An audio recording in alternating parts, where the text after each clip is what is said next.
Sementara itu, Pusat Pelayanan Terpadu Pemberdayaan Perempuan dan Anak P2TP2A Kota Makassar melakukan pendampingan terhadap korban maupun pelaku penikaman yang terjadi di Jalan Bawakaraeng.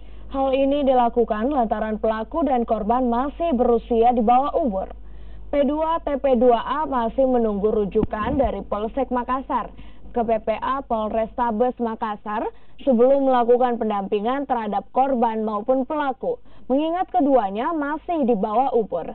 Selain koordinasi dengan pihak PPA, P2TP2A juga akan berkoordinasi dengan orang tua korban maupun pelaku dengan meminta dilakukan konseling dan rehabilitasi terhadap korban maupun pelaku untuk menghilangkan trauma sambil melihat perkembangannya ke depan. Dari Polsek Makassar, apakah nanti sudah dirujuk ke Polrestabes, dalam hal ini adalah PPA Polrestabes.